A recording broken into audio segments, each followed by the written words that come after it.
can only save in this game once every something levels with this woman ape who I don't even want to talk about. I almost cry every time I hear the hub world music when you get out on DK Island and walk around. Love it. Hands down the best game of the series. That's my opinion. And if you disagree with me, you're just wrong. That's it. Wow. Whoa. Yeah, that's how we're doing it on this podcast. Yes, exactly.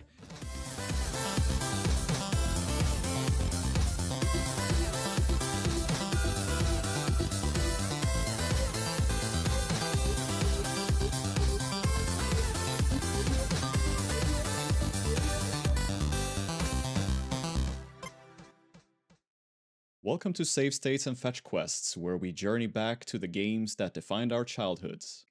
Each week, we dive deep into a beloved retro title, sharing our memories, exploring what made these games so special, and uncovering the secrets behind their lasting appeal. Whether you're here for nostalgia or just discovering these classics for the first time, we got something for you. My name is Hampy, and for this episode, it's me, it's Red Mage, Hello. and it's Toady. G'day. And today we're going to talk about video gaming's most famous gorilla, monkey. Well, we're gonna go ape, we're gonna go bananas. We're gonna talk about Donkey Kong. So this episode is gonna be like a little retrospective of the franchise, and we're gonna jump in with our memories too. So we're gonna dive in with the first question. Let's start with our first encounter, so to speak, with Donkey Kong. What was your first game or first memories that you have of this gorilla with a tie? Mine, Toady. Hello. Hey, how you doing? Big fan, long time listener, first time caller. I did play the original Donkey Kong Country as a kid on the SNES, but I played it at my, I guess she would be like step grandma's house. So we only went there. That's where my only SNES was. But the SNES memories are so strong and so pivotal, anyways. But we were probably only there once every month or every other month. So that was my first one. And it was really fun and it was really hard. And I do not think I made it past the second level, maybe, possibly, as a child. But I watched my older siblings make it farther. And then my first one that is big to me was Donkey Kong 64, which I won't start talking about now because I won't stop. So, Red Mage? So for me, it's kind of a twofold thing. I played Donkey Kong Country first at a friend of mine because we didn't have home consoles, right? We had Game Boys and that was it, and PCs, but Donkey Kong on a PC, you know. But yeah, I was enamored with Donkey Kong Country for the Super Nintendo at my friend's place, and whenever I was there were a couple of games that we played, and this was definitely always one of them. And then I nagged my parents, I want to have a Donkey Kong game, I want to have a Donkey Kong game. And what do parents do? When they have the possibility, they go and buy a game. And so that Christmas, 94, I got Donkey Kong for the Game Boy, which is nothing like Donkey Kong Country or respectively Donkey Kong Land later on, which is also games that I've played. But yeah, this is where it started for me with the original Donkey Kong game for the Game Boy. Yeah. Yeah, it sounds like Donkey Kong Country has been some very defining moments for all of our childhoods. Same thing for me. I played Donkey Kong Country 1 at a friend's place when I was 5, and I played Donkey Kong Country 2 at my cousin's place when I was 5, and then I played Donkey Kong Country 3 at my elementary school when I was like 7 or something. So it's like the entire trilogy was where I got my first taste, essentially, of Donkey Kong. And we're going to go through all of them. So we're going to start in the beginning, and then we are going to end up where we are now today. Donkey Kong is... Woo!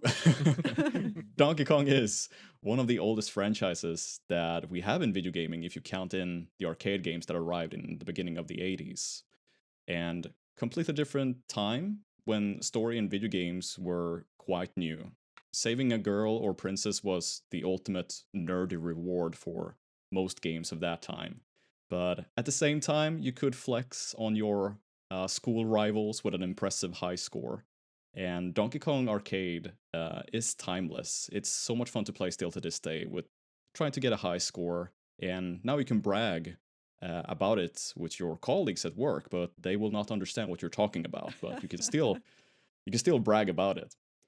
The story for this game is quite interesting because I didn't really know that there was like a bigger story. And it is that Mario is watching a circus where Donkey Kong Sr., later known as Cranky Kong, is doing circus acts. And Donkey Kong Sr. Fumbles his acts, doesn't get him right, and Mario is there watching, laughing at him. So Donkey Kong Sr. then gets angry and in revenge steals Pauline, and that's where the game begins. Had no idea. Audio listeners, I have my hand up asking to interrupt. First, I think we need to acknowledge Jumpman Mario. Yeah. Where do we know this information from? How do we know that? It's in the manuals of the past. Of course. And yeah, that is that is where the story comes from. Yeah. So yeah, to describe the game for you who haven't played it, you climb ladders, you jump across dangerous perils, and smash barrels with a hammer power up as well. And Donkey Kong Arcade would become Nintendo's first big hit around the world. The platform game genre had a leading star essentially, and it was Donkey Kong Arcade, and it would see great success for multiple years to come. Even on home consoles, it would thrive. You have the ColecoVision, Atari 2600, but the best version was, to no surprise, the NES, which was like an exact copy of the arcade game. And then you would see that this game would make some cameo appearances here and there, and we're going to talk one about later. We're going to talk about Donkey Kong 64. And then you would have, of course, a sequel to that, and that was Donkey Kong Jr., and here you played as Donkey Kong's child. So you were swinging around vines to escape his papa from the clutches of Mario. It's one of the few games where Mario is the bad guy. So the story of that one is after defeating Donkey Kong in the first arcade, Mario locks him up behind bars and displays him. It's like, I can't believe that there was actually a story like this. What an awful man Mario was. Just like, yep, I defeated you. Now I'll put you in a cage and display you. And just like previous arcade games, you avoid enemies and you try to get to the top of the cage where DK Sr. is being held. And then there's a couple of stages. It loops. It's about high scores. It's the sequel. It doesn't change too much of the gameplay formula. And then we touch quickly upon the third arcade game because all good things come in three. But this one is a game that many people don't really know about, so they had to make this into some sort of a they didn't really continue with the story, so it's very different. First off, Mario is completely gone from this game, nowhere to be seen, and instead you're playing as Stanley the Exterminator. Yeah. Okay. Jumping around, you spray bug spray on Donkey Kong, who's hanging from the ceiling in Stanley's greenhouse. It's just causing havoc in the greenhouse. So it's quite baffling how after the success of the two games that they decided to do this drastic change both in story and in the protagonist's choice. For me, I can't really recall that they ever bring up Stanley the Exterminator again in future games. Maybe as a Smash trophy or something very small.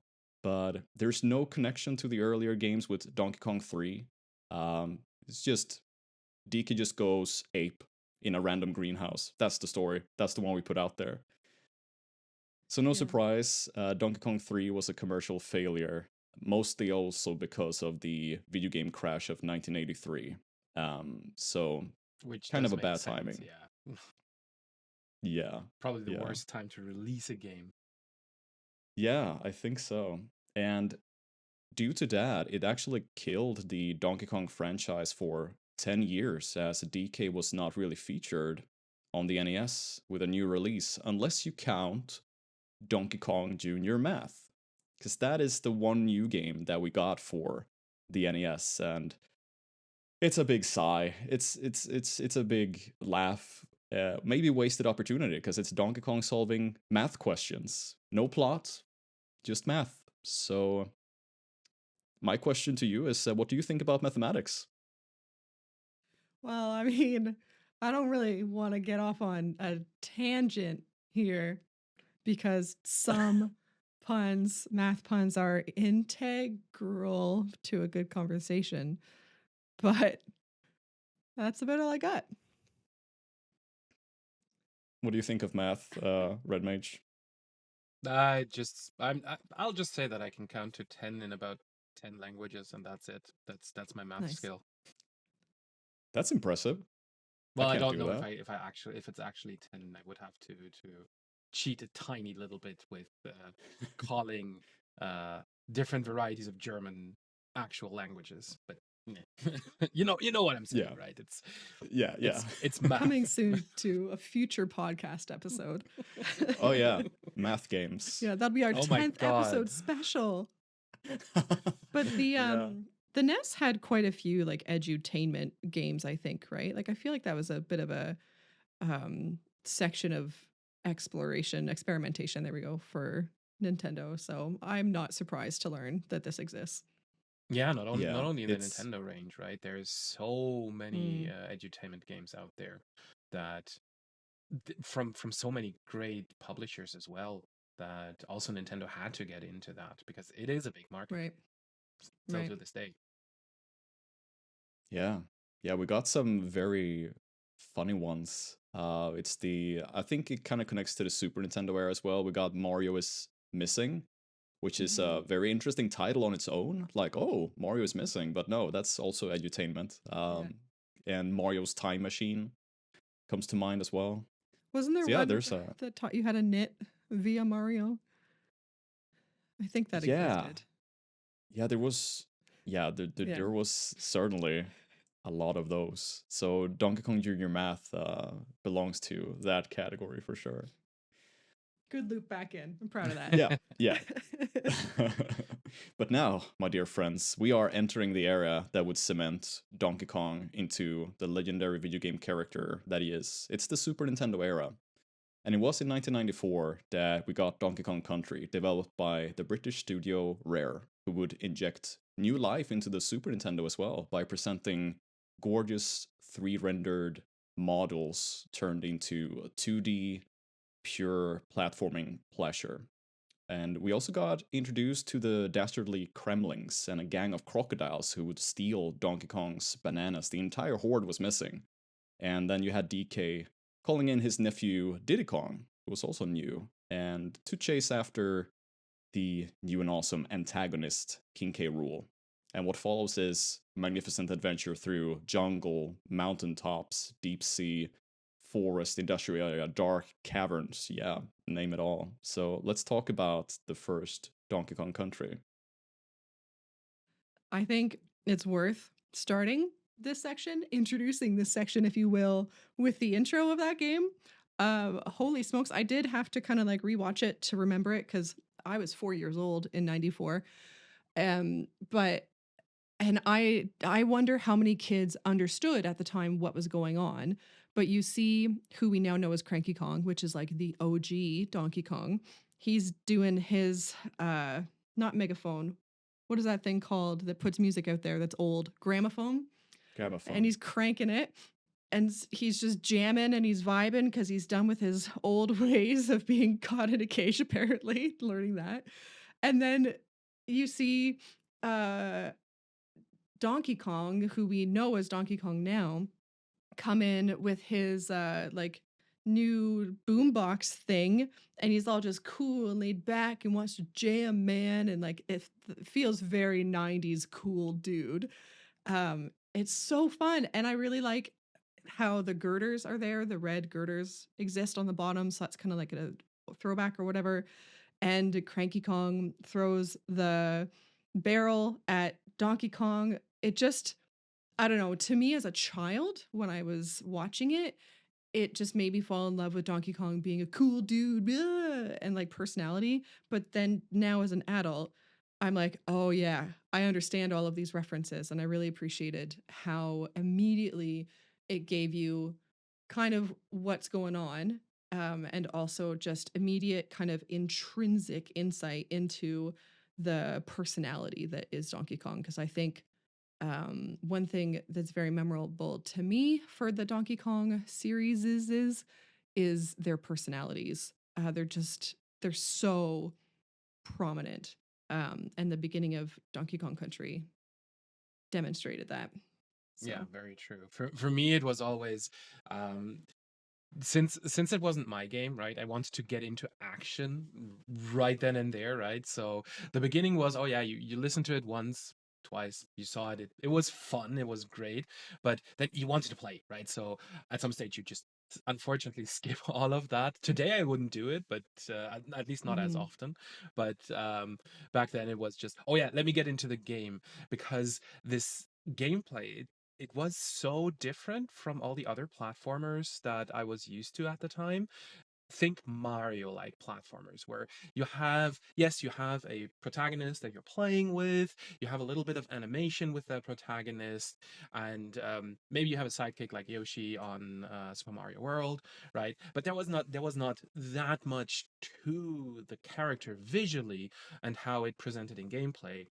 And then you go into Donkey Kong Country, right? And then you see that they have idle animations, because Mhm. and you're just waiting for them. What else are they doing right now, right? Because you see them sway from left to right, and then when Diddy Kong Hada scratches his head and then puts it back down, all these little tiny bits where it made this feel so much more alive, right? Mhm. Plus then all the other things that you were doing while you were playing, right? Picking up barrels, throwing stuff at other people, um, doing the Donkey Kong attack where you just slap on the ground, and all of that. It made it so different from all the other platformers that this was always one that you wanted to go to, and you wanted to see what else you can discover, what tiny bit you can find that you wouldn't expect from a platformer like this. And then on top, of course, right, just it is one of the most gorgeous, if not the most gorgeous, series on the Super Nintendo, right? In terms of how the presentation of the characters, how alive everything feels. So, yeah, Yeah. amazing game. Yeah, I agree with the graphics there, and it almost felt like because in many other 2D platformers, you see that they have stuff on the screen like this is how many lives you have, or this is a power meter or something. And Donkey Kong Country doesn't have anything. It's just the Yeah. game. It's just the Yeah. art, which is so beautiful because it's also you get so immersed into the game thanks to the amazing soundtrack as well. And Mhm. it's a really a game that um, well breaks into atmosphere. It doesn't have to be this swing and happy music all the time, but it can be also at many times scary. Yes. Going into those dark caverns, for example, that's like stage 4 or something. I was afraid of that Yep. as a kid. Same. And then once you went through that cave in the first world, you were greeted with the amazing water stages that have also soundtrack that essentially are with you for the rest of your life. Yeah. I mean, I can hear aquatic ambience right now. Yeah, exactly. Yeah. And also the animal buddies were a highlight. I always loved to see the animal buddies and be able to get their special bonus stages as well. I did So much want fun. to ask you guys during this, who's the best animal buddy? And there's only one correct answer. Oh, it is? Okay. Yeah. Let's see if we get it then. Yeah. I don't remember all of their names, so I don't mind just the animal. Let's see here. In this game, Or in the whole I would series. Just in this game. Fair. just in this game. Obviously the toad, the frog. I just had to Google it. His name's Winky, and he's Yeah, so fun. Winky. Because going forward, they didn't keep almost No. any of them. Squawk had some uses going forward. I think Mm, the On Guard is in a couple in sort of weird Yeah. ways. I can see one that's 3D with um what's her name? Not Tiny Kong, but the other girl Kong. Dixie. Dixie. Dixie. I can see Yeah. her on Guard. I don't remember what game that is. But other than that, it was just the Rhino, I think. Yeah. And Espresso is also like, this is essentially the only appearance of the ostrich as well. Yeah. Yeah. Oh, we're getting some stank eye from Red Mage. Please explain. Correction. Actually, no. Yeah. You're absolutely right. But if you consider the GBA remakes, the ostrich Of is course. in DKC2 as well. Very good point. Yes. True. Yeah. That is true. I would like to point out just a little bit more gushing about Donkey Kong Country. Because you've both said things that brought me back to the one thing I literally have written down about this, and then everything else I said, oh, I'll remember that. But Red Mage talked about how you wanted at the beginning of a game just to like get into the action. And then Hampy brought up the immersion of the game.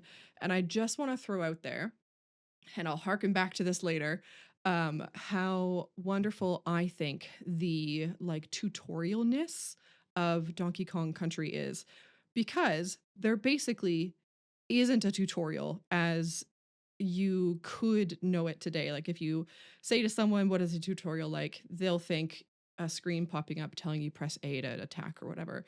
But Donkey Kong Country just it's just immersively there. You blast out of his house and you can either go to the right, which is probably your instinct by that point because that's late SNES era. So you've probably played a game or two where you go to the right. Or you see this hole behind you, and naturally, gamer's gonna game. You go back to the hole, and that's where you discover the waning or the empty banana hoard. And then once you come out of the hole, you might be like, okay, what else is here? And you see the little juts out on the ledge going up to his house. And so you learn that you can jump up there, and you're rewarded by jumping into his house with a free life. And that also teaches you that, yes, the screen is empty of GUI elements like lives and stuff generally, except for when you click something and then it comes down and you can see it. So you learn that. And it's just, they just, in every single, I feel like every single level is maybe a hyperbole, but in so many levels, there's lots of just natural elements that gently guide the player in the right direction to start exploring something or check this place. And then if that place is checked, a reward is given. And it's just such an intelligent, respectful of the player's sense of gaming way to do a tutorial or to teach a player how to do something. I did write down about like Minecart Carnage because I feel like that level just needs to be talked about a little bit because it's such a banger. Also the place where a lot of us got stuck in our childhood. Very true. Absolutely. Very true. Yeah. So like just a couple of like stages of teaching you how to do something. When you very first get into the level, there's no gap, but it's got bananas too high. So you jump for them easy. And by that point, that's super, super simple for you. But then there are 2 bananas over a gap. So you jump over them. But the next gap, there's 3 bananas. And it just naturally teaches you hold the button longer for these other gaps or jump later. They, in that level, give you, one more tangent. I'm so sorry. The differences, the whiplash, I'm going to call it, of them being good to you in places like this, where they give you a checkpoint in Minecart Carnage just before your very first broken cart that you can like hit and die, and they give you a checkpoint right before it, and that's great. And so there's stuff that's kind to the player like that. But then you can only save in this game once every something levels with this woman ape who I don't even want to talk about.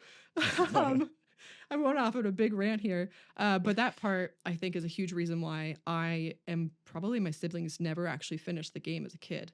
I Yeah. recently replayed it for this podcast, but I played it on Nintendo Switch Online, and you bet I used save states like mad because I'm not a great platformer.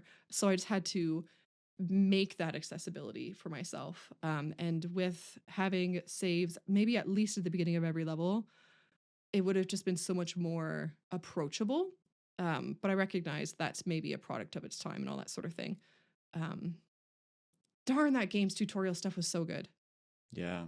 And I mean, the name of this podcast has save states in them, so I think that we're not really against on using them. It sounds like a great way to get revenge on some games that you didn't beat as a kid. To just like, hey, now I got this tool to help me see the rest of the game and experience it. So It felt so good. I whooped on the couch. I was so excited. It was great. yeah, Um, that's awesome. DKC 1, I feel like it could be like the entire episode, because this game means a lot to a lot of us and is probably for like our generation as well, our first contact with Donkey Kong mhm. as he came back with that big way. Yeah, And I'm Nintendo, of course, yeah. sorry. I just want to scooch us over to the not sequel but parallel land series, basically. Because Yeah. as I mentioned, I was never in the position to have a home console, but I had a Game Boy, right? And I got then into the Donkey Kong Land games. And while you can feel that the constraint of those games, because of the platform, right? They needed to fit everything in that tiny, tiny space on your display, and they had to make other cuts and other concessions. It was a real good time to play as well. Now that I went back to it though, it's so difficult. I will say, if anyone wants to play any of the Land series, do not do it on the Nintendo Switch Online emulators, because you do Oh, not really? have the chance to switch it over to Game Boy Color colors. Oh, The interesting. thing, the main problem that you have with the Land series is that they try to keep the aesthetic of the Donkey Kong Country series just toned down for what is possible in the Game Boy's 160 by 144 pixels, right? So with that, they had to get really down to make everything small and fit, but also because the color screen, sorry, not the color screen, because the screen has only the possibility of giving you 4 different shades of green, basically. Mhm. Hmm. You didn't have that much variety in this. But as soon as you add the 4 colors of the Game Boy Color to it, it makes the game so much easier to play. So if you have not played the Land series, find yourself a Game Boy Color to do it, or any of the other possibilities to play it. Super Game Boy works fine as well, right? As soon as you play it on a Super Nintendo, no problem at all, because that can do the colors, and then you're in a way better position to appreciate what the Land series will do for you. That Yeah. makes me feel better because I did try the Land series in prep for this via Nintendo Online, and I noped out of there real fast because my old Understandable, man yeah. eyes couldn't deal with it. And it also just felt really like simultaneously extremely heavy, like the characters did, and slippery at the same time. And I did not enjoy. But I Yes. can understand being a Game Boy kid. If that's what you've got, then you're going to enjoy it and you're going to play it. Yeah, and But before we started with the recording, we were talking about the colors of cartridges. That was one of the fun Mhm. part about the Donkey Kong Land series, because Yeah. you did not have the gray color Game Boy cartridges. Oh, You what were had they? them in yellow. Oh, of And course, of course. yes, of course, banana yellow, right? Yeah. Yeah. And this was the very first time that you saw these can come in other colors, right? Right. And then of course Mm. after that Yeah. with Pokemon, and then the Game Boy Mhm. colors looked completely different, and all of that. But just getting that game, opening up opening it up, you see the little cartridge plastic cover, and then you open it up, and and you already saw because it's translucent that it's not gray in there, that it's yellow in there, and you were asking yourself, "What is this?" And yeah, Cool. that was pretty dope. Yeah.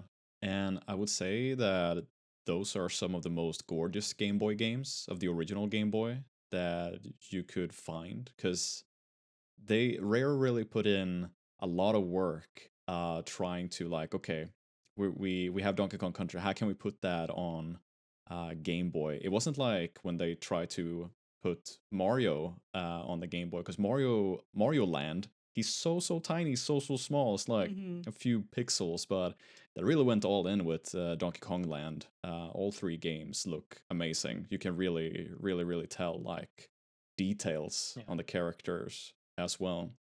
I played the first Donkey Kong Land a few years ago, and the one thing that I remember from it, I don't know if it is in 2 or 3, but it is how the screen scrolls with the game. Because obviously, you don't have the screen scroll the same way as on the Super Nintendo. So here, you could climb up a rope and accidentally fall down, and you would die, even though there would be ground down there. So Right. the screen could kill you.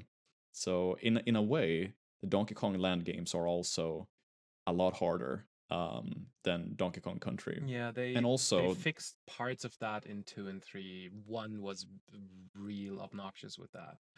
So yeah, was their first time testing around, as well as how you save the games. You talked about that, Tony, how you save in Donkey Kong Country. Honestly. Um, then you had Candy Kong, and in Donkey Kong Land, you had to find the letters of K, O, and G to get you to save the game. Because if you didn't find them on, like, you played 4 really tough stages and you didn't find the letters on one of them, all your progress would be gone. So that was also really tough for first time players. Hmm.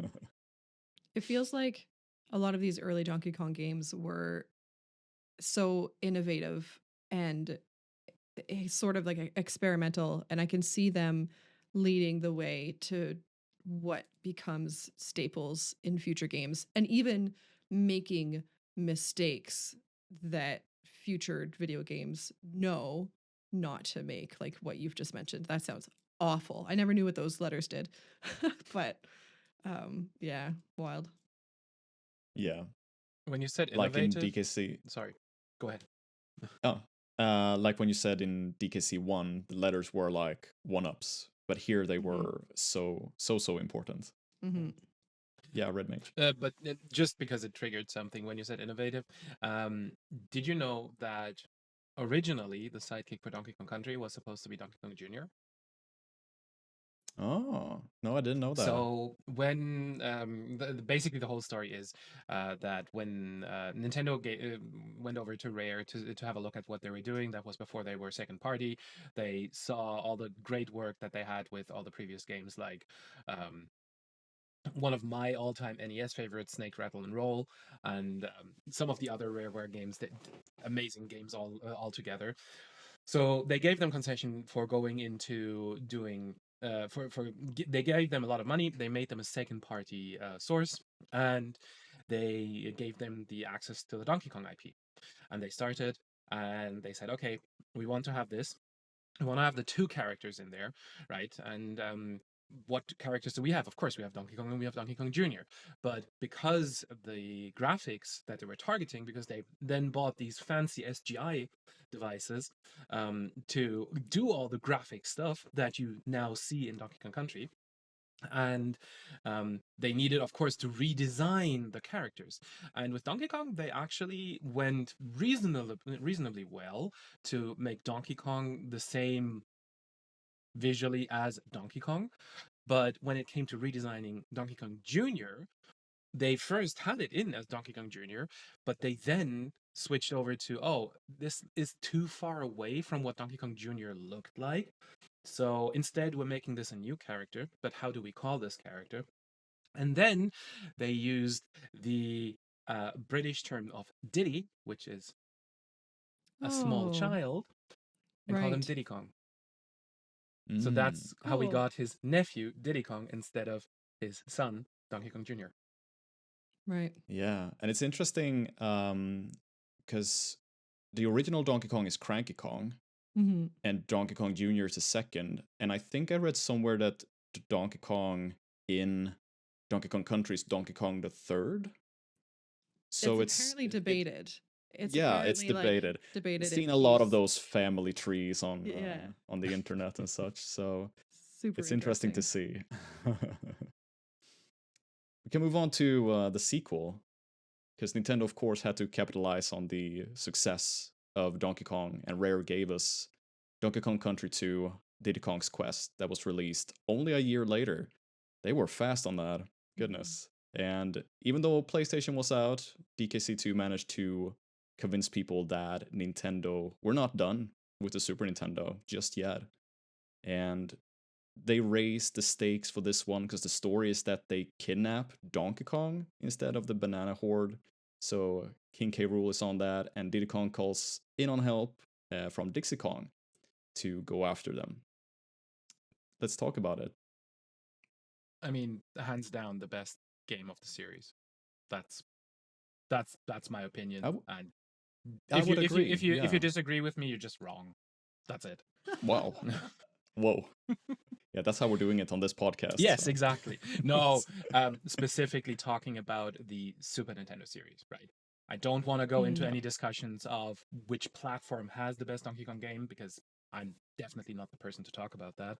But Diddy's Conquest gave us so much over the original Donkey Kong. The stage setups can if we just switch back to Donkey Kong Country for one tiny second, the temple so boring compared Oh. to everything that compared to the most boring one that you can find um in Diddy's Conquest.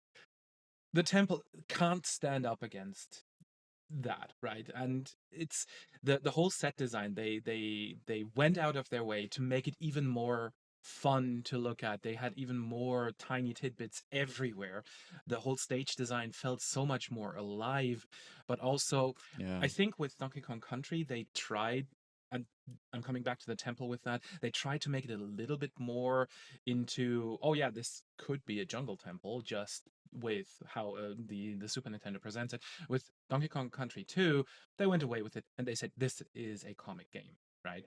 We are starting on a pirate ship full of crocodiles, right?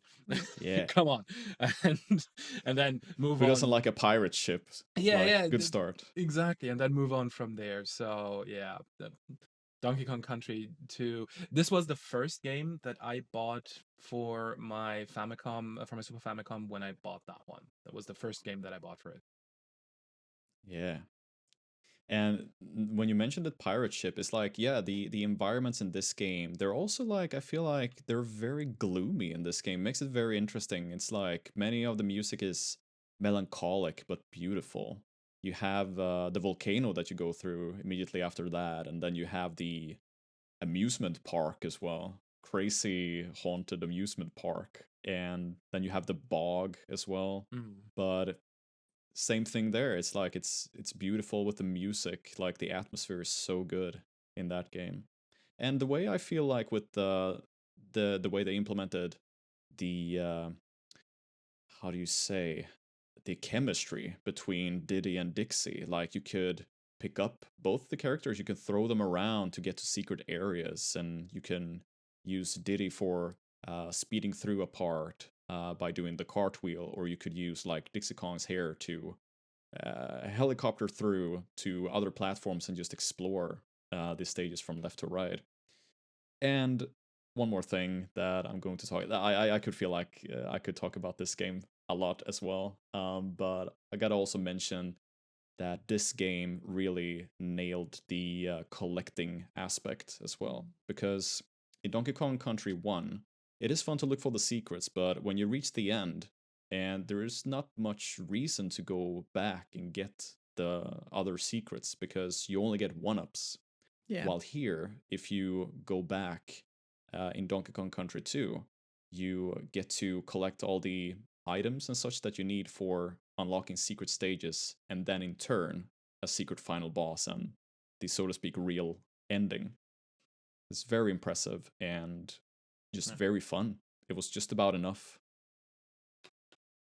It sounds like, so I never played 2. I tried to in prep for this, but I was too burnt out on 1 and just being an awful platformer. Like me, not the game. I'm bad at platformers. Love them. Horrible. But it does sound like I forgot to mention about 1. I played through, I would honestly guess about 96% of 1. I played through as Diddy because he's faster and just logically the better of the 2 to play with. I also almost never used the cartwheel attack. I pretty much jumped on everything, and then people that you can't jump on, I just jumped over. I never used the bonk on the ground attack. I never, I never had to do the thing where you throw the barrel and jump on it and walk on it. Never did that once. So there's just like, there's so much of the first game that I didn't do because playing as Diddy very simply was the objectively easiest way to do it. And it sounds like maybe that's fixed a little bit in 2 between Diddy and Dixie. Like it sounds like you maybe have a reason to play as both at times, Yeah, which would be an so improvement. in comparison, Diddy is still faster than Dixie, but Dixie has the twirl, which makes some of the vertical aspects way easier to tackle. Especially there Hmm. are sections where you have to fall down through a maze, and that is part of the gameplay then, right? So yeah, there is much more variety that also sometimes soft forces you to change over to a different character and play with that. Yeah. Hmm. And just to go back to the stage design, what I was mentioning before, there is also so many different things, because if you look at the original Donkey Kong Country, there is a lot of brown, right? It is the jungle. Yes, it has greens, but it's brown. You have the caves. Yes, they're dark, but they're brown. You have the card sections. Yes, there's gray in there, but the rest is brown because it's in a mine. So it's a lot of brown, brown, brown. And then you come to Donkey Kong Country 2 and you have an amusement park, right? You have Gangplank Galleon where you're on a pirate ship. You have and I'm drawing a blank on the level, but the hive stuff where you're in the actual beehive where there's all Oh that golden yeah. honey and stuff like that. So they went way more out of their way to introduce color to the game, which makes this even more replayable because you haven't seen that. You haven't taken everything in that much. And I would say that Donkey Kong Country 2 is harder than Donkey Kong Country 1, quite a lot. It took me a lot more time to beat the second one in my life than the first one. That's true, yeah. But still, yeah. I'm out then. But hey, we got save states. We have save states. Yeah. So I think also that Donkey Kong Country 2 is one of the best 2D platformers of all time. It's really, really good. And all good things come in 3, and this time it's actually true. Not for the arcade trilogy, maybe, but this time, the same year Nintendo 64 hit the scene, Rare closed out one of the greatest trilogies ever with Donkey Kong Country 3, Dixie Kong's Double Trouble. And it's an entry that divides the audience. First off, the story is that King K. Rool has now kidnapped both Donkey Kong and Diddy Kong, essentially removing both the characters that made the first entry so iconic. So you're left with Dixie Kong and Kiddy Kong, which in hindsight probably is the most unpopular character in the franchise. But while it has many amazing gimmicks as stages, one really memorable one is being chased by the saw that is trying to cut down the tree that you're climbing, for example. It really felt like they were pouring every single final idea they had for DKC3 with so many gimmick stages. But it weighs up because we were once again going through snowy mountains and forest, a lot of brown, as you mentioned, Red Mage, and water areas, among other things. But yeah, what do you think of Donkey Kong Country 3? I again tried to play it in prep for this, and I noped out of there way faster than Donkey Kong 2. Oh, how Um, come? I can only imagine people who were like a young boy and now had to play as a female pro tag, because I at least don't have that bias. I was very excited about that. But oh boy, whoever that other little baby thing is that you're playing with is the most obnoxious visually, audibly, and like mechanically. Like, there was no reason for me to be invested in him. And perhaps because I hadn't played Donkey Kong Country 2, I also did have very little investment in Dixie, other than the fact that, hey, I'm a gal. It's cool to play a gal. Um, and the bears were really annoying looking to me. Oh yeah, Cool a that little they bit introduced an disturbing. overworld map. That was neat, but Yeah. like, I don't know. I just didn't like it. But I think that's coming off of sort of burnout of playing the first one and like kind of noping out of the second one and feeling rushed. I'm sure if I gave it more time, it would maybe find an appeal to me. But um, yeah, I think it just wasn't for me. Yeah, I would say it's a fine game to finish out the trilogy, right? It's um a little bit like you had it with the original Star Wars trilogy. You have a great start to it, you have an amazing middle part, and then you have a still well received, while not the same as the middle part, end to that. So are we? Yeah, no, we're not talking. We should I'm have that talking about the conversation. general consensus, and I would say that everybody says it about that, right? Mhm. But yeah, so it's um, the mechanics. I like the fact that we have Dixie as another core mechanic for another game, because I do feel that for me playing it back then, that made the game so much easier, because I always struggle with the fast verticality of games. So taking that fast verticality out because you can't slow down your character's fall, amazing, right? So for Donkey Kong Country 2 and 3, I always had played more as Dixie just because of that, because that made it so much more approachable for me in most scenarios. But I would agree to what Tony said with with Kiddy Kong, because that's it's just an odd character. Yeah, I agree. And when you talk about games that are like approachable, for example, I feel that Donkey Kong Country 3 is the least approachable of the three when replaying them. Um, Also because it's kind of similar to Donkey Kong Country 1. So somewhere when you're playing 3, you kind of feel like, I wish I was playing 1 instead. True. Yeah. Because it's just much is alike, and sure, the art style is different, the music is different, so it's a completely different experience. And the boss battles are very, very impressive. Like there is this one boss where you're fighting against a snowman and you're throwing snowballs, for example, to the Fun. distance. That's very cool. But yeah, I if I have to choose, I love the entire trilogy, but if I really have to like rank them, then 3 is number 3 for me. Yeah, I would say the same. Yeah. I The one thing that 3 also always it felt a tiny bit odd, because even though you didn't have a lot of storyline introduction, because let's face it, the Donkey Kong games do not have heavy stories, right? They have stories, No. but the stories are just, oh yeah, this happened and you're undoing it now. Go They're figure, fun. right? Yeah. Donkey Kong Country 3 didn't have that. You would just immediately like, oh yeah, go. You didn't have that in the game, right? It exists. It is there, but you have to go out of your way and read a manual in order to get the background to what you're actually doing in the game, right?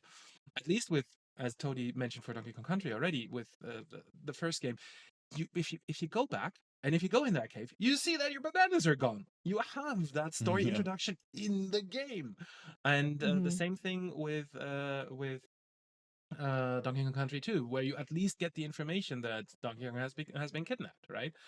So Yeah. But why is there nothing in Donkey Kong Country 3 like that? Right? Yeah, that's a good point. The immediately like you go into Funky's house and it's just like, well, here's Kiddy Kong. There you go. Go on an adventure, save the pals, Yeah, essentially. exactly. And what are we? Who are we saving? Why are we going with that? Right? It Yeah, doesn't give you yeah, the initial kickoff for that. You have to go into the manual to figure out that, oh yeah, you're going after the other two and trying to beat them. yeah. I would be very curious. If there's anyone out there listening who this is your experience, please let us know your thoughts because I would be super curious the perspective of someone who tries 3 before trying the other two. And because it's so easy with sequels, especially the third in a trilogy, to compare it to the other two and usually find it wanting. But I wonder how it is as a standalone game. I wonder how it plays. Please let us know. Yeah. Yeah. All Good right. shout. That is the Super Nintendo era of Donkey Kong games, essentially the revival. And we will reach another peak here when we enter the N64 era. And first off, we'll just start quickly with a universally beloved racing game. It's Diddy Kong Racing, where it's the DK series' first appearance on the N64, and it went places where no other kart racer had gone before. It introduced us to an adventure mode with different worlds that you could drive around in, boss battles you could race against, and secret unlockable characters where one of them is like you're driving over a frog and it turns into a rooster, and there you go, you unlock the character. There's bonuses are everywhere in that game, but Donkey Kong himself is absent.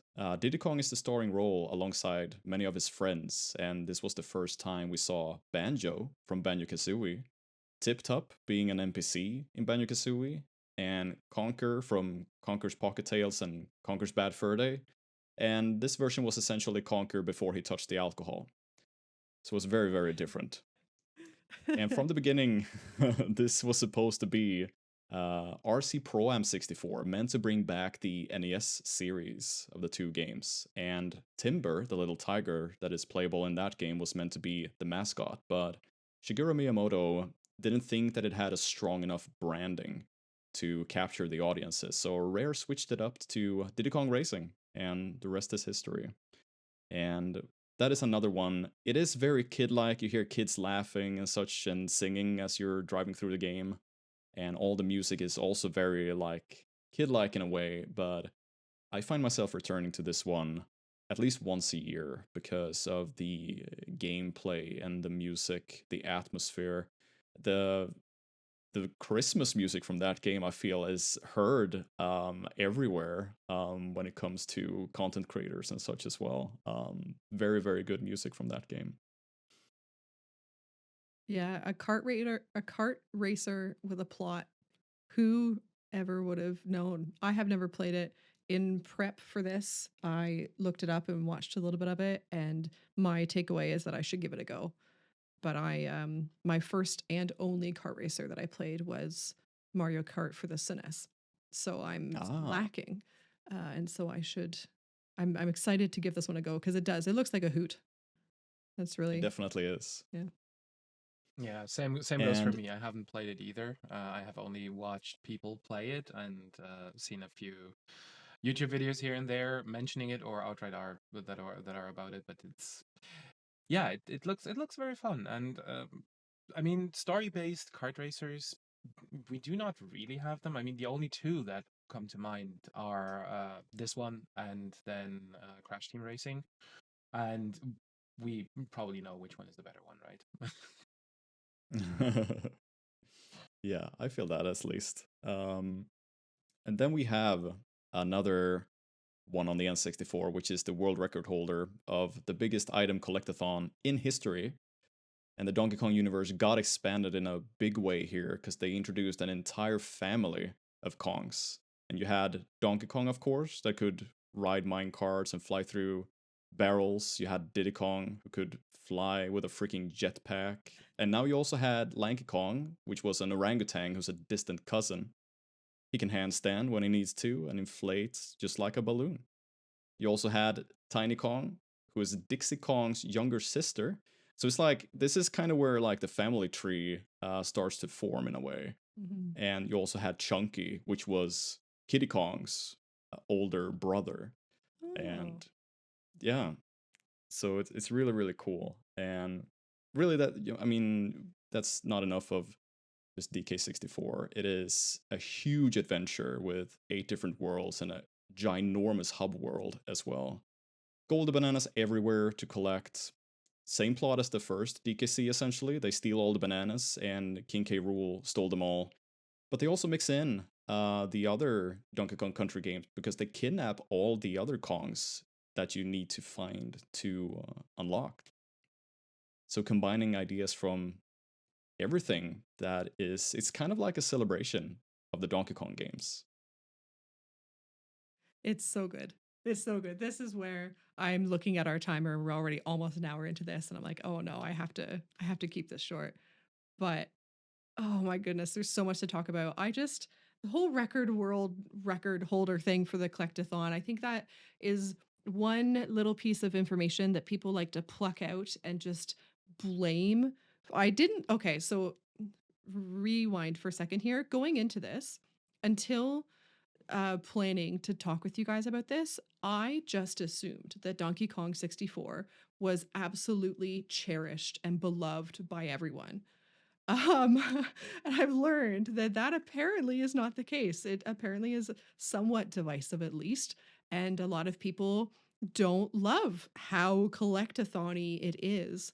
But I think that some people will just pluck that 3,800 number and say that's the reason it's bad. There's too much of that. But Mario games have thousands, just not that thousand. And I think there's other things that you need to take into account if you're going to be critiquing the number of things you have to collect. Um, oh, I don't even know where to start. I'm so sorry. I just took over. The cutscenes, super fun. Hampy's right. Like they did have a similar plot, if not the same, as a lot of the Donkey Kong countries. But the cutscenes just make it so much more fun. And as a kid, when did this game come out? It came out in 1999. I was 9 years old. And I think we got it fairly close to release. And that was my first time ever experiencing cutscenes in a video game and just immediate immersion of like, oh, this is the coolest thing ever. And this bad guy is so mean and angry. And he also trapped the big alligator boy whose name was Clumsy or something. Do you remember? Yeah, it? K Lumpsy or something like that. I was playing with the name. Yeah. So a further showing of how like actually evil, I guess we'll say, King K. Rool is. Um so good. I don't even know what to say about this game. Oh, yeah. Does anybody else have anything first? You guys go. For me, I can't really hide my love for this game. I have a little shrine right behind me that is of Donkey Kong 64. I have it in Japanese version, I have the American version, and the European version. And I absolutely love this game. This was actually the final Nintendo 64 game I played or bought, because I grew up with the Nintendo 64. And I really wanted Donkey Kong 64, but I would miss it constantly because they were like, oh, now this game is being released, and I really wanted that game instead. So DK64 kind of got a second place, and then eventually I got it, and now I eat a banana every single day. I just good, fuzzy, cozy feelings about this game, and a lot of it is the atmosphere. Again, Donkey Kong games and atmosphere. They really, really made it good in this one. The music, although kind of brings in the inspiration from Donkey Kong Country 2 with the gloominess, the music is really freaking good everywhere you go. Especially, I almost cry every time I hear the hub world music when you get out on DK Island and walk around. Love it. It's going in my head right now. Absolutely. Yeah. Yeah. And the personalities of the characters again is just so incredibly shown in this game. I would be very curious who your favorite Kongs are.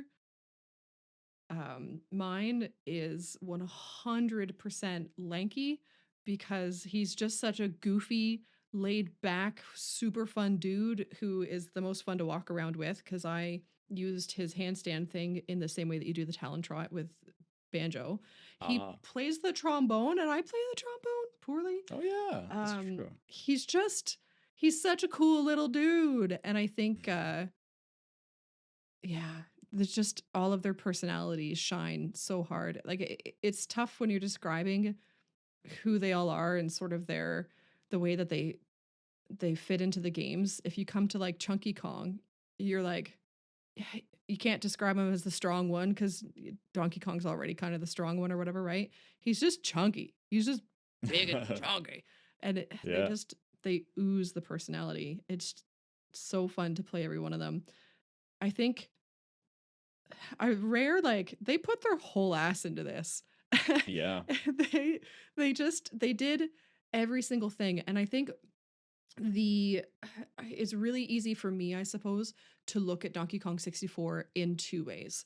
There is the way that perhaps Hampy and I, at least, will naturally look at it, and that's with the nostalgia of playing it as a kid and the love and the sheer giddiness and the joy that it brought us when we were young. But I am also capable of looking at it from today's perspective. And I think perhaps in my short learnings that people don't like this game in the last week or so, Mhm. I think perhaps people look at it unfairly from today's perspective because this game didn't release today. This game released in 1999. And so if you look at it today, yeah, having the tag barrel be there is going to be a little bit obnoxious for all of the different collecting you have to do of the different characters' items and the backtracking and all that. And like, yes, today having all five of the characters sort of mechanically be the exact same is bland, so to speak. But when you were 9 years old playing it, you had no idea that Diddy Kong and Tiny Kong were the exact same. Diddy Kong was this cheeky little monkey who was cocky and loved to fly, and he shot peanuts, and Tiny shot feathers. And that's so different and so fun to a 9-year-old who is playing on the first, to them, 3D console. And like, I think I think it deserves to be looked at from the perspective of when it came out. And when it came out, it was the tits. It was so good. um I have one last thing to say, but I will ask Red Mage first. If I forget if you've played this one at all. No, No, right? I have not. No, I This is why I'm so quiet about yeah. this. Yeah. It's one of I the wanted to but give you the but opportunity. what I can say, it's one of the games, and we have talked briefly about that when it comes to the Zelda games as well, right? Um, it's one of these games that, because I've never played it, I don't want to go to it right now because I don't feel that I would give it the proper play. Because the way that the way that I look at it right now, the visuals are, while they, of course, they're great for what the N64 has been doing, but they're not great, right? It is not as It's not a game that I really want to go in and play as a new game. There are other consoles and other games that are that held up way better in their graphics for what they are. And with the recent retro boom that we've had, a lot of the 8 and 16-bit stuff came back in a big fashion. But the early 3D didn't, right? And that's I think for me the major point why I'm not going into that. That said, I've watched Hampy play it. I've watched other people play it. There have been so many great playthroughs of DK64 that I feel that I at least know the game, but Yeah, don't fair. have that deep connection to it. Imagine a remake. Oh my goodness. Could you Yeah, imagine? or a sequel, Yeah, like bringing it up again absolutely. would be great. Yeah. Yeah. Yeah, I was thinking about favorite Kong. I think I have to go with Lanky too, because that's the one I played with the most, Mhm. and my favorite color back in the day was blue. So it's just like he had the blue colors and everything. The pea shooter was always fun to just blow peas, and you talked about personality, and I feel like yeah, this is the Donkey Kong game with most personality because it's like they have their own instruments that are very unique to their character. You have like Chunky being big and chunky, and then he has this little triangle. It's like it's so good. Yeah. Yeah. And then you have Diddy obviously being the cool one with the guitar. And then the weapons, the same thing there. Also really, really fun to play with. And they throw grenades as well in the form of oranges, which is just really, really fun. There was so much in this game. As you said, they put their entire soul into this game. And I think personally it's the peak of the Donkey Kong franchise because of how huge it was, and it kind of hasn't found its way back to the 3D realm the same way. It's like the only one. But Yeah, if Kirby can do it with their Switch entry, I hope that Donkey Kong can find his way back too. absolutely. I it's to me it's my favorite Donkey Kong game easily by a mile. And I can understand people who grew up with the Donkey Kong Country series if they had been hoping for a Donkey Kong Country game and they were given Donkey Kong 64, I get it. But if you look at it as a Donkey Kong 64 game, it is the magnum opus. They put everything into it. They put so many collectibles, they put so much character, they put these cutscenes, they put the original arcade game, and that's the only way I've ever played Yeah. the original arcade game. Although I've learned in researching for this that apparently the original arcade game you had lives. And in my experience of the arcade game, you didn't have lives, and that sucked. Yeah. Um, but I want to ask Hamps, did you play much of the multiplayer of Donkey Kong 64? Yes, I did. And as you say that, immediately the Monkey Smash music comes up in my head. Yes. Ding ding ding ding ding ding ding ding ding. It's like it's one of the best soundtracks ever. Yeah. You get hyped. Yeah. Me and my friends would play that a lot. Yeah. Did you play it? I think I've realized over the last couple of weeks trying to kind of get my thoughts together about this, I think my formative memories of Donkey Kong 64 are actually the multiplayer. I Mm. did play the campaign, I'm sure, but like when I pull up a list of Donkey Kong 64 levels, I can remember there's a good couple of them that I just don't remember because perhaps I only got to them once, which means I need to replay this as an adult because obviously I'm a way better gamer now. But Mario Kart or Donkey Kong Country multiplayer, I probably put I want to say hundreds of hours into it. That was my entire childhood with my sibling and my two cousins. And like you had the invisible walls. If you knew about walking through those walls and you just hid in that little hallway there, you were the Yeah. king. If you Yeah. knew about hiding underwater in the moats, you were the king. If you knew about standing on the zip pad, I don't know what they're called, to block the Yeah. other person from using the zip pad, um, it was That's it so was good. everything. Yeah, and it's because of that multiplayer. It's the only game. I'm not a big multiplayer guy. I'm not a big shooter guy, but I was banger with those grenades in multiplayer Donkey Kong, and I was good. I was good at shooting people. It was just so fun, and it's like light-hearted multiplayer shooter when you compare it to 007 or Perfect Dark. They were like actual guns and stuff, but Donkey Kong was just cheeky little monkeys just going pew pew pew pew. Yeah, shooting feathers and peanuts against each other. It's just So so fun. charming.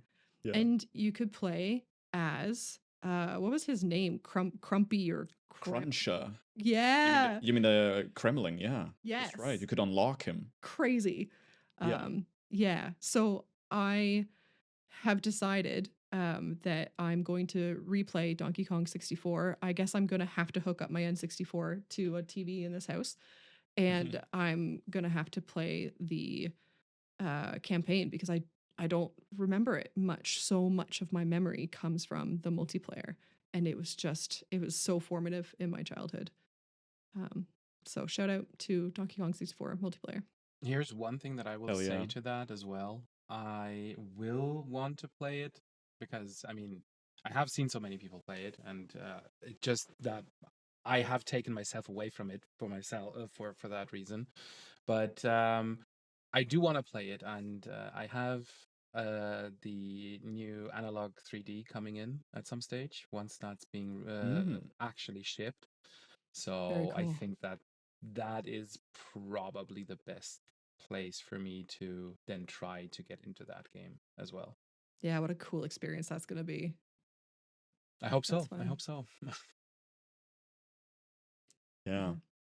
Donkey Kong 64, I would say, is a peak of the franchise together with Donkey Kong Country 1 and 2. And now we're gonna have to enter a low point of the franchise.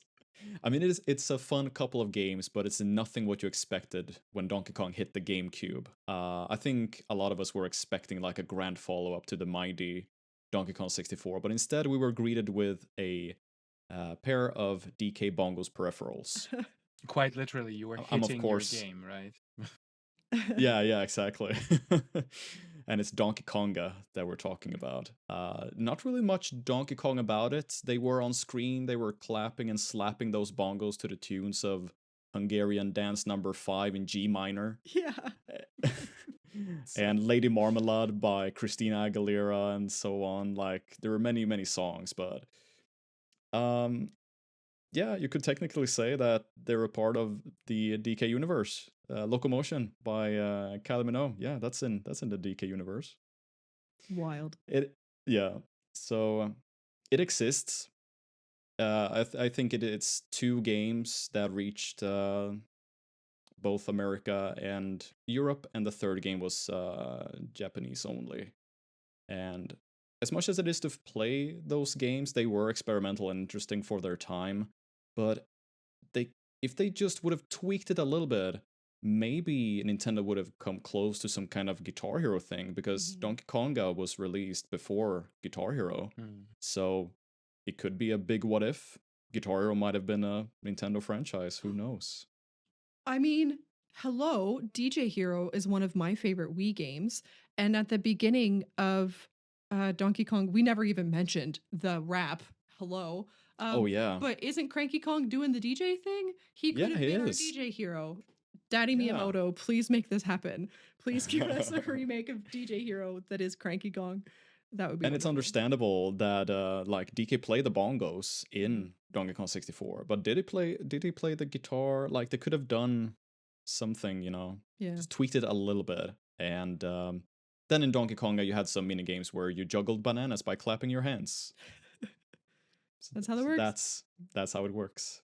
We can also squeeze in Donkey Kong Jungle Beat here. Nintendo used those bongos once again to make a rhythm adventure game of some sort. Very, very cool and experimental. And it was released on the Wii as well, but they used the motion controls instead. In Jungle Beat, you fight enemies and bosses and do some platforming, all by clapping and slapping those bongos. And yeah, this was kind of like, yeah, what a ride. This was like playing an arcade game at home. It was very satisfying and very experimental, but yeah, not really what you expected from the Donkey Kong games. And before we finish it off by going to the games that are recently released, we're gonna take a look at some side games real quick as well. We go through Nintendo's handheld devices, and one very known one is it's known as Donkey Kong 94, but the title itself is Donkey Kong for Game Boy. And that kind of slid us into Mario vs. Donkey Kong as well, that got their start on Game Boy Advance, and it also got a recent remaster of the very first game for the Switch. So these games are like a throwback to when Mario and Donkey Kong were battling out in the arcades, and DK once again is the antagonist. You're playing as Mario. The only thing here is that it's like more puzzle-like. Yeah, that's exactly what that is. I mentioned it earlier that I wanted to have a Donkey Kong game, and my parents got me a Donkey Kong game. So I was playing Donkey Kong. And actually, I remember that my mom said, "Oh, I know this. I have played this before in the arcade," because the game starts out with the first four levels are the arcade levels, right? So you go through, you try to catch up to Donkey Kong, you try to save Pauline, and then you save Pauline, and everything is great. And then she's taken away again, and you have another 97 levels to go through. So, um, Jesus.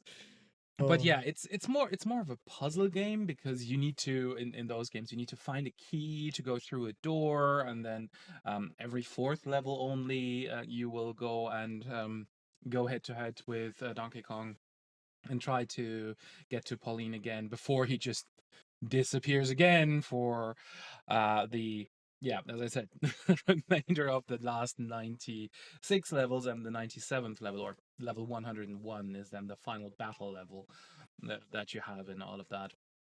Um, where you then have to actually fight him again and then subsequently win the game.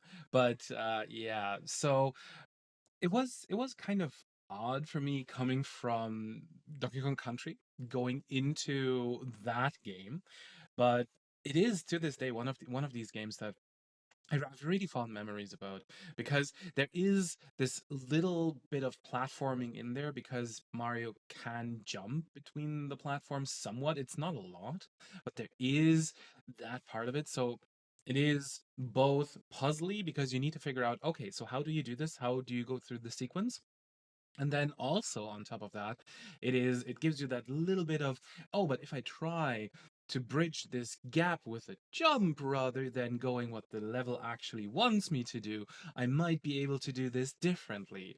Um, so yeah, it's all in all, it's a fun game, and again, best played not on the original Game Boy because Gray and Gray or Green and Green is not doing the game justice. You'll have a much better time when going at this with a Super Game Boy or any of the Game Boy Color possibilities that you have out there. But amazing game, I love it to bits. Yeah, I love it too. I played it through, did a playthrough a couple of years ago, and I had fun all the way through. It's probably one of my favorite puzzle games, I would say. The Donkey Kong 94 one that we're talking about for the original Game Boy. Mm. I haven't really touched upon Mario versus Donkey Kong yet. That's something that I'm excited to check out. Same, yeah. I haven't touched those as well. I have installed the demo on for the new one, for the remake for the Switch. Yeah. And that was fun to go in because it gave you that initial kick of, oh yeah, you're back in you're back in your Game Boy days, but then it expands, of course, more and more. And like you have with a lot of other games where you go into a remake and your brain just tells you, yeah, this is what you played back then, right? Mhm. Although you consciously know this is not the same game that you played back then. um but Yeah. it just makes you feel, oh yeah, this is 7-year-old you just going into that game and doing that again. So yeah, so much fun. Then we also have King of Swing for Game Boy Advance and Jungle Climber for DS. Those two titles were also very experimental. They are more like climbing games in the lack of trying to put them in a genre. But yeah, you're using the shoulder pads to kind of climb and swing your, like the left one is for your left hand and the right one Yeah. is for your right hand, and you swing yourself around collecting bananas and fight enemies essentially. What a weird concept. Nintendo and their experimentation. I love it. Yeah, But weird. but also give us what we want. Yeah. Yeah. Donkey Kong 64 sequel. Yeah. And that brings us to the retro boom that happened. And we who loved the Super Nintendo era, we ate. We were so back because I'm going to squish in these final two in one. And it is Donkey Kong Country Returns and Donkey Kong Country Tropical Freeze. Two absolutely excellent 2D platformers, both being rather tough too. I haven't been able to finish either of them. I played them a lot, but I haven't been able to reach the end. And these two games brought back the DK the way we wanted to see him. Away with the gimmicks of bongos and using the shoulder pads to climb around. Here it was going through the jungle, mountains, industrial areas again, and so on. And I think it's one of the uh, greatest comebacks we rarely talk about. But DK is looking just as good now as it did in the Super Nintendo era. However, it is 10 years ago since we got Tropical Freeze, so what's next in store? On the Switch too. Give us an N64 remake on the Switch, not remake, sorry, sequel, let's say, on the next Switch game.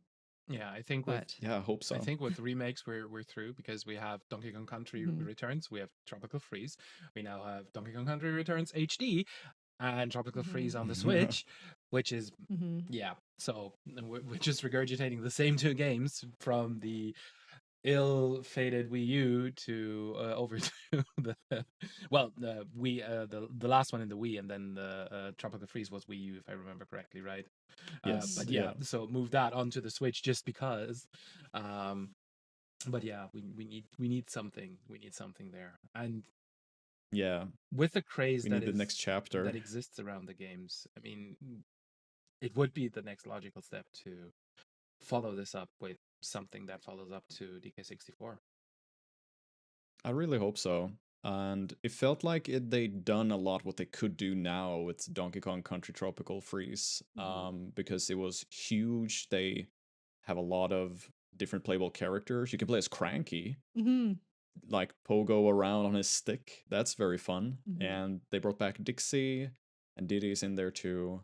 It's gorgeous. So It's a yeah, beautiful game. it is really a good time to jump back into the Donkey Kong franchise now. It Mhm. really is. And I love the It's fact that maybe Cranky makes it easy for you to play in those Hmm. games because while he is the old geezer, right? I mean, there's no question about that. But his pogo stick ability lets you basically jump onto the platforms that are otherwise deadly for the other characters, which is Mhm. so cool. I mean, you have this with other games, like you have it with Nabbit in the in the Mario games as well, in the newer ones, where you have that easy mode, Yeah. or with Mario Wonder, where the Yoshis are the easy characters. But having such a more approachable character in the game, in especially such an extremely difficult game, because Tropical Freeze was not easy. I struggled with that. Mhm. Oh my god! I mean, I beat it, but that last fight, that's just I just don't want to talk about it. But having the approach to all of that being that easy, because you could just select a character that made it a little more trivial to go through the levels, is amazing. Yeah. I think it's worth noting that literally minutes before we pressed record, I just had a glance at my Wii games and I noticed that I actually own for the Wii, I owe Donkey Kong Country Returns, but I have no memory of it. And I suspect, because those are all the games from my childhood, and I suspect that I must not have gotten very far in it because it was so difficult. I'm learning now. So I'm curious. The remake or remaster, whatever you want to call it, of that is coming to the Switch on January 17th. So soon. Ooh, I forget when this episode goes live, actually. So it might even be out already. So I'll yeah. be curious to give that a go and see if I can make it happen. Because yeah, bad at platformers, but love them so much. And I Yeah. love the shout out to Mario Wonder with the accessibility characters. Love that because it means that people like me still get to enjoy the game, but um, have a fallback if we are half an hour into redoing a level and just want to see what's next. Yeah, Yeah. absolutely. It's like for those who can experience the game and those who want to challenge themselves. Hmm. It's very good to have that option. Absolutely, yeah. So then, of course, are a lot more Donkey Kong games we haven't covered, side games, if you will. There's the Game and Watch games, more Japanese exclusive arcade titles. We have another racing game for the Wii, Oh, but the less said about it, the better. It oh, was a racing game where you accelerate by not holding a button, but you have to shake your Wii remote and nunchuck let's go. like you were playing the bongos, and you get cramps and you will scream the word "why." Very true. But with that said, we have gone through a lot of Donkey Kong games, essentially the entire franchise. So, a little final question, a little takeaway question. If people have not played Donkey Kong games, what are the ones that you are recommending? Oh boy. I personally will say get one of the, I hate to say this, get one of the ones for the Switch because it's modernized. Like if you've never played a Donkey Kong game and you don't have that rope in, swing on a vine joke there, from your childhood. I don't know if going back and playing Country or 64 will do it for you. Perhaps Country on the Switch with the save states might be my alternative. Um, because it lets you experience the original. And if you love platformers and you generally enjoy retro games, but just never played that one, that's probably my suggestion is Country 1 or 2 on the Switch. Yeah, Red that's a very good shout out there. I mean, the Switch games make it so easy and accessible. So I would have said the same. So I will just divert this in a little different direction. I will go back to my first own game, which is the Donkey Kong game. And if you want a puzzle platformer, this is accessible. It's fun. It is a good retro title to get into, and you'll have a good time with that. Hamps, what about you? What do you think? I will probably say, from a perspective like if you want to experience video game history at its finest, it's probably Donkey Kong Country 1, Donkey Kong Country 2. You can't skip out on Donkey Kong Country 3. Unfortunately, it is still good, but it reminds you so much of DKC 1. And then I will probably say, give Diddy Kong Racing a try. It is really, really fun. It did something different. And same with Donkey Kong 64 probably as well, if you want to experience, so to speak, the retro history of video games. Better yet, get a physical actual N64 and 4 controllers and boot that bad boy up on multiplayer with your friends, and Yeah. you will have a time. It's so fun. Indeed. And that goes the same with Diddy Kong Racing, because that is also 4-player. You can shoot missiles and everything on each other. It's really, really fun. Fun. So you're saying I should play both of them on the analog then? Yeah, I'll keep that in mind. Yeah. I'll fly over, come with you, come play with you. You're very welcome. Well, no, yeah, go no. Okay. With that said, we we have talked about Donkey Kong here on Save States and Fetch Quests. Thank you so much for joining us. I have been Hampy. I have been and still am, as far as I understand, Toady. And my name is Choose Red Mage. And we also have Raz with us, but you will hear him in the next episode. And what will you do and talk about in the next episode? Yeah, that's gonna be a fun one. We're not going into a franchise. We're going into one game only, and we're going to yeah. We're going to do a deep dive, Ras and I, into the secret of Monkey Island. Fun. Yeah, that's gonna be fun. I already hear the music. Thank you so much for joining us. Thank you so much for joining us. Take care, everyone. Bye. Bye.